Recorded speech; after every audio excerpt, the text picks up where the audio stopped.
कितना टाइम लगेगा आपको। इज़ा क़ालल मुअज़्ज़िन अल्लाहु अकबर फ़क़ूलू अल्लाहु अकबर। जब मुअज़्ज़िन मस्जिद के मीनारे पर खड़ा होकर आज़ान के कलमात बुलंद करे और कहे अल्लाहु अकबर, तो तुम भी कहो अल्लाहु अकबर। जब मुअज़्ज़िन कहे अशहदु अल्ला इलाहा इल्लल्लाह, तो तुम भी कहो अशहदु अल्ला इलाहा इल्लल्लाह। जब मुअज़्ज़िन कहे अशहदु अन्ना मुहम्मदर रसूलुल्लाह, तो तुम भी कहो अशहदु अन्ना मुहम्मदर रसूलुल्लाह। जब अजान हो रही हो मस्जिद में और मुअज़्ज़िन ये कहे तो आप वही कहो जो मुअज़्ज़िन कह रहा है। अशहदु अन्ना मुहम्मदर रसूलुल्लाह का जवाब अशहदु अन्ना मुहम्मदर रसूलुल्लाह सल्लल्लाहु अलैहि वसल्लम नहीं है। बहुत से लोग क्या कहते हैं अशहदु अन्ना मुहम्मदर रसूलुल्लाह, मुअज़्ज़िन ने कहा सल्लल्लाहु अलैहि वसल्लम, यहाँ सल्लल्लाहु अलैहि वसल्लम नहीं पढ़ा जाएगा, अशहदु अन्ना मुहम्मदर रसूलुल्लाह ही उसका जवाब है। और जब मुअज़्ज़िन कहे हय्या अलस सलाह फ़क़ूलू ला हौला वला कुव्वता इल्ला बिल्लाह, यहाँ कहा जाएगा ला हौला वला कुव्वता इल्ला बिल्लाह। जब मुअज़्ज़िन कहे ला हय्या अलल फलाह, तो तुम कहो ला हौला वला कुव्वता इल्ला बिल्लाह। हय्या अलस सलाह हय्या अलल फलाह पे ला हौला वला कुव्वता इल्ला बिल्लाह, और पूरी अज़ान हूबहू उसी तरीके से मुअज़्ज़िन के कलमात को दोहराना है। इसके बाद इनाम क्या है? फरमाया जिसने मुअज़्ज़िन के अज़ान के कलमात को दोहराया, सुम्मा क़ाल अल्लाहुम्मा रब्ब हाज़िहि दावतित ताम्मा व सलातिल क़ाइमा आति मुहम्मदनिल वसीला वल फज़ीला व बअसहु मक़ामम महमूदा अल्लज़ी वअदता। जिसने ये दुआ पढ़ ली, मुअज़्ज़िन के अज़ान के कलमात दोहराए और उसके बाद ये दुआ पढ़ ली, अल्लाह के नबी सल्लल्लाहु अलैहि वसल्लम फरमाते हैं ये कलमा, ये दुआ पढ़ने के बाद मुअज़्ज़िन के कलमात दोहराने वाला और ये दुआ पढ़ने वाला क़यामत के दिन जहन्नम के दरवाजे पर भी खड़ा होगा। उसको हुक्म हो गया होगा कि इसको जहन्नम में फेंक दो। ऐसे इंसान के लिए भी हुल्लत लहू शिफाअती यौमल क़यामा, क़यामत के दिन अल्लाह की तरफ से मेरे लिए शिफाअत हलाल कर दी जाएगी और मुझे इजाजत मिलेगी कि ऐसे इंसान की मैं सिफारिश करूं और शिफाअत करके उसको जन्नत का मुस्तहिक बना दूं। लिहाजा मैं ऐसे शख्स के लिए क़यामत के दिन शिफाअत करूंगा और अल्लाह मेरी शिफाअत को कबूल करके उसको जन्नत में दाखिल कर देगा। इससे बड़ी कामयाबी क्या हो सकती है? ये कामयाब इंसान है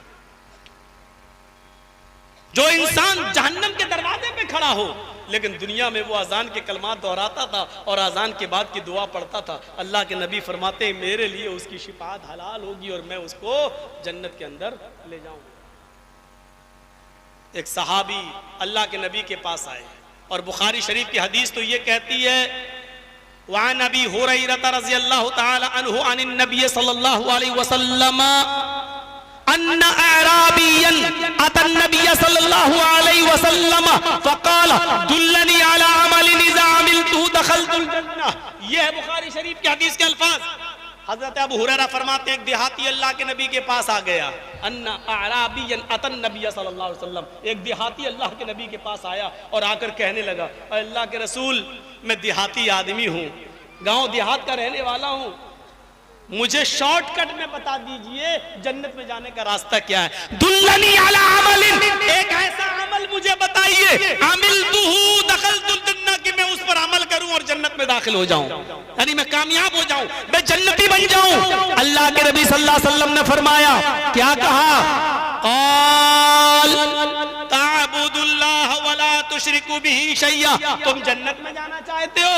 हाँ, अल्लाह की इबादत करो, उसके साथ किसी को शरीक मत करो। देखिए जन्नत में जाने के रास्ते बता रहा हूं, गौर से सुन लीजिए, बहुत आसान है। अगर हमने इन रास्तों पे अमल कर लिया तो जन्नत में दाखिल हो जाएंगे और जहन्नम से बच जाएंगे हम। सुन लो ये अमल, ताबुदुल्लाह वला तुशरिकु बिही शैया, अल्लाह की इबादत करो और उसके साथ किसी को शरीक मत करो। उसके बाद आपने फरमाया वो तुकीमुस सलातल मक्तूबता, और फर्ज नमाज को पाबंदी के साथ पढ़ते रहो, उसमें कभी कोताही मत करो, जब वक्त हो पढ़ लो, फर्ज नमाज को कभी मत छोड़ो। व तुअद्दिज़ ज़कातल मक्तूबता मफरूज़ता व तुअद्दिज़ ज़कातल मफरूज़ता, और जो ज़कात फर्ज की गई है तुम्हारे ऊपर, यानी 7.5 तोले सोना या 52.5 तोले चांदी के तुम मालिक हो, या उतना पैसा तुम्हारे पास है और उसको 1 साल गुजर चुकी है तो तुम्हारे ऊपर ज़कात फर्ज है। 100 रुपए में 2.5 रुपए अब ज़कात एक मुस्तकिल मौजू है। किसी के पास तालाब है, तालाब में मछलियां हैं, तो मछलियों में ज़कात है या नहीं? कोई आदमी तालाब में मखाने की खेती करता है, उस मखाने पे ज़कात है या नहीं?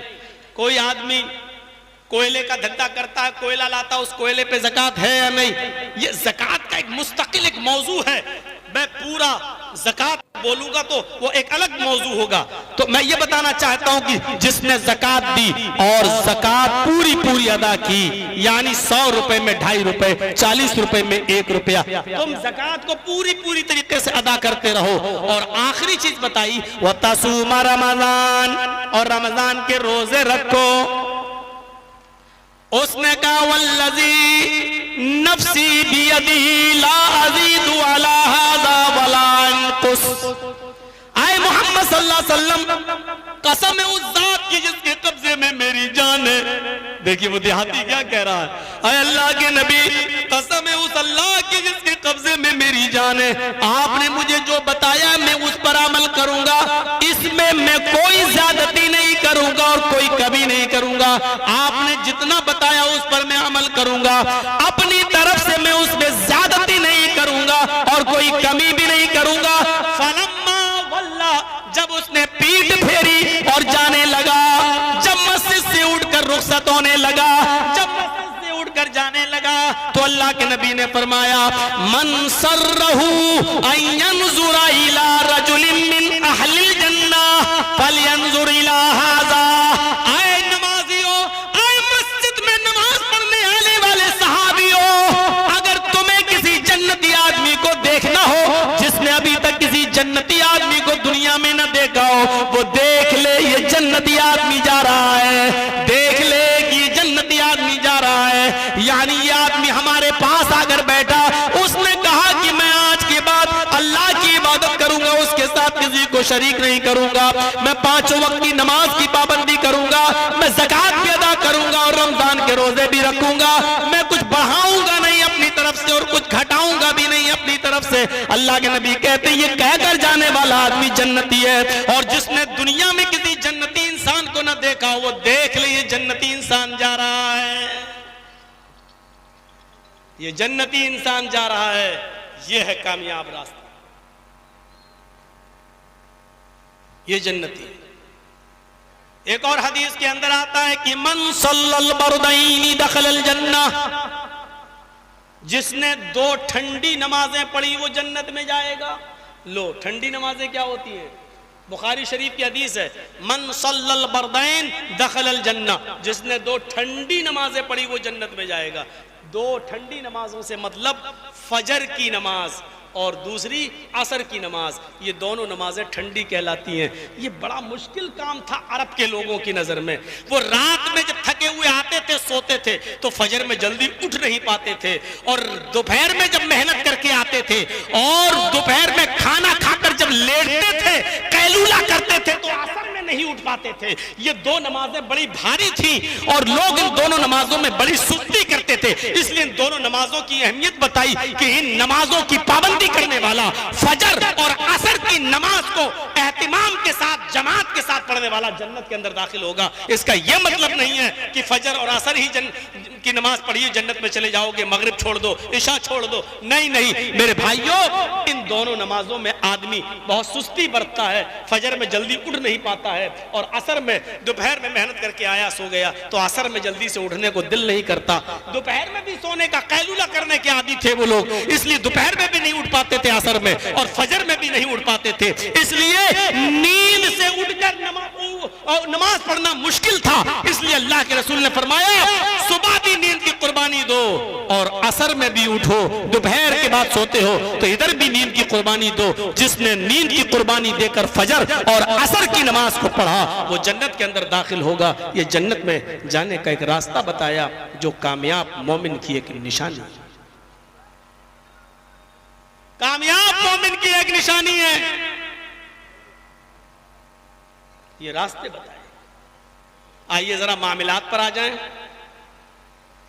मामलात पर आ जाएं। ये तो इबादत हो गई, मामलात पर आ जाएं।